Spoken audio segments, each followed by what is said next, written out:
I hurried into the dimly lit rest stop, my bladder on the verge of bursting. The harsh fluorescent lights flickered overhead, casting eerie shadows on the walls. The air was heavy with the scent of disinfectant, masking an underlying sense of unease. I made my way to the restroom, my steps echoing in the empty corridor. Pushing open the door, I quickly entered a stall, relieved to finally have a moment of privacy. As I settled in, I heard the restroom door creak open, and the sound of footsteps approached. I assumed it was just another traveler seeking relief like me. But my heart skipped a beat when I saw a shadowy figure, their face obscured by the hood of their jacket, entering the restroom. Instinctively, I clutched my purse tighter, feeling a surge of unease. The stranger walked towards the sink, seemingly oblivious to my presence. Trying to ignore my growing fear, I focused on the task at hand. As I finished and reached for toilet paper, I heard a rustle behind me. My eyes widened in horror as I saw the stranger reaching into my purse, their hand closing around my wallet.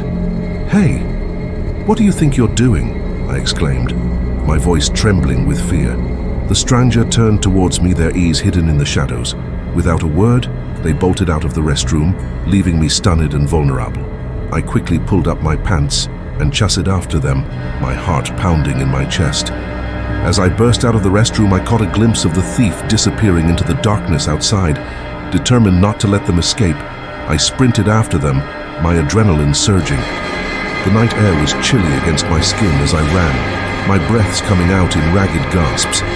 I chased the stranger across the deserted parking lot, my footsteps echoing in the stillness of the night. Just as I was about to catch up, they suddenly veered towards a dense forest at the edge of the rest stop. I hesitated for a moment, my fear of the unknown warring with my determination to retrieve my belongings. Summoning my courage, I plunged into the forest after them. The trees loomed overhead like sinister sentinels, their branches clawing at the sky. I called out, demanding the thief stop, but there was only silence in response. As I ventured deeper into the forest, a sense of dread settled over me. The thief seemed to vanish into thin air, leaving no trace of their presence. Panic gripped me as I realized I was lost, disoriented in the maze of trees and shadows.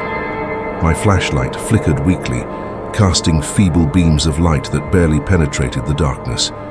Every rustle of leaves and snap of twigs made me jump, my imagination running wild with terrifying possibilities. I felt a pair of eyes watching me from the shadows, an unseen presence that sent shivers down my spine. With every passing minute, my fear intensified. The forest seemed to close in around me, suffocating and malevolent. I tried to retrace my steps, but the trees seemed to shift, leading me in circles.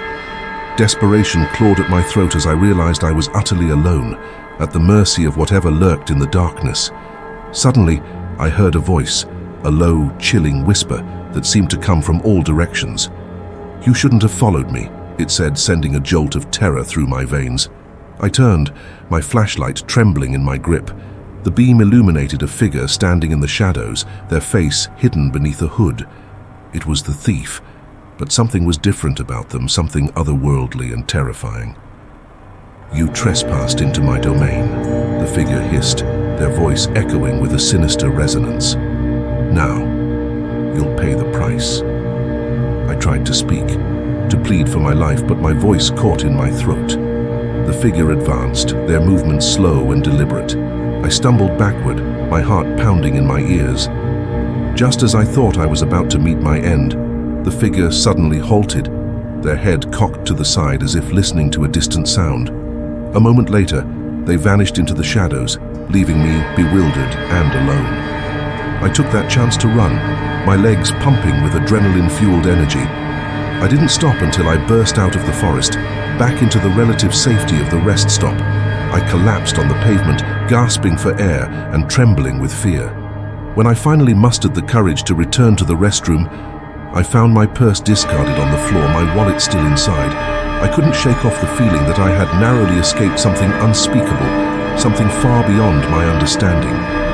As I sat there, catching my breath, I realized I had encountered something supernatural in that forest, a presence that had warned me away, sparing my life for reasons I would never comprehend. The memory of that night would forever haunt my dreams, a chilling reminder of the dangers that lurked in the darkness, waiting for unsuspecting souls to cross their path.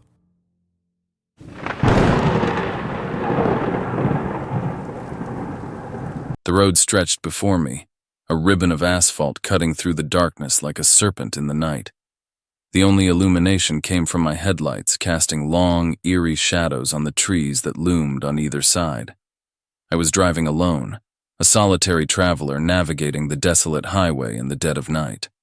The radio crackled with static, the signal lost to the wilderness around me.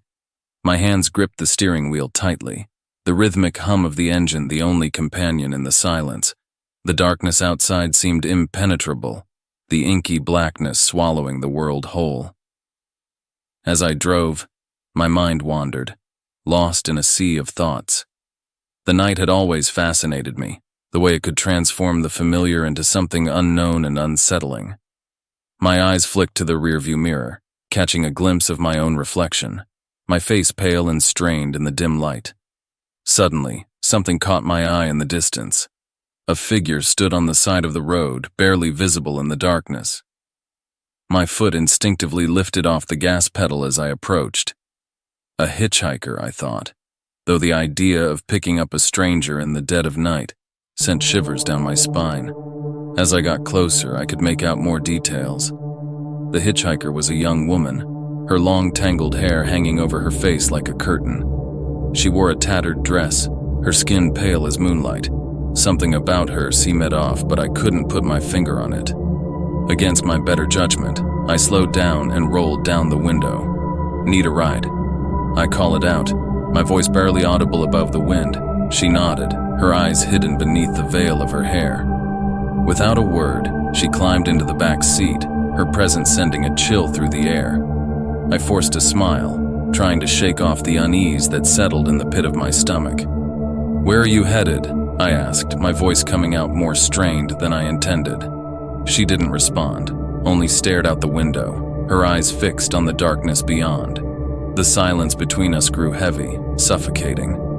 I tried to focus on the road ahead, but my gaze kept drifting to the rearview mirror, where her pale face seemed to glow in the dim light. After what felt like an eternity, she finally spoke, her voice a whisper that slithered through the car like a ghostly echo. "Stop the car." I hesitated, my hands tightening on the wheel. "Why? We're in the middle of nowhere. There's nothing around." "Stop the car," she repeated, her voice more urgent this time. I complied, pulling over to the side of the road. The engine fell silent and the world outside seemed to hold its breath. I turned in my seat to face her, my heart pounding in my chest. "What's going on?" I asked, my voice shaky. She lifted her head, her hair falling away from her face to reveal hollow eyes that glowed with an unnatural light. In that moment, I realized the truth. She wasn't just a hitchhiker. She was something else, something otherworldly and malevolent. "You shouldn't have picked me up," she said, her voice cold and distant. "Now, you'll never leave." With that, the car was filled with an icy wind that seemed to come from nowhere. The temperature plummeted, and my breath hung in the air like a ghostly fog. I tried to start the car, but it refused to budge, the engine dead as the night itself. Panic set in as I fumbled for my phone, desperate for any sign of life in the darkness. But there was no signal, no lifeline to the outside world. The hitchhiker remained in the back seat, her eyes fixed on me with a hunger that sent terror coursing through my veins. In the distance, I heard a sound, a low, haunting melody that seemed to echo through the night. The hitchhiker's lips curved into a sinister smile as she began to sing, her voice a haunting refrain that filled the car like a curse. I closed my eyes, praying for escape from this nightmare. When I opened them again, I was no longer in the car. Instead, I was standing on the side of the road, watching as the car, with the hitchhiker inside, drove away into the darkness. I was alone, stranded in the night, a witness to the supernatural. The haunting melody lingered in the air, a reminder of the horror I had witnessed. As I stood there, I knew one thing for certain. I would never pick up a hitchhiker again. The road stretched before me, a never-ending path to an unknown destination, haunted by the memory of the hitchhiker and the chilling night that had changed my life forever.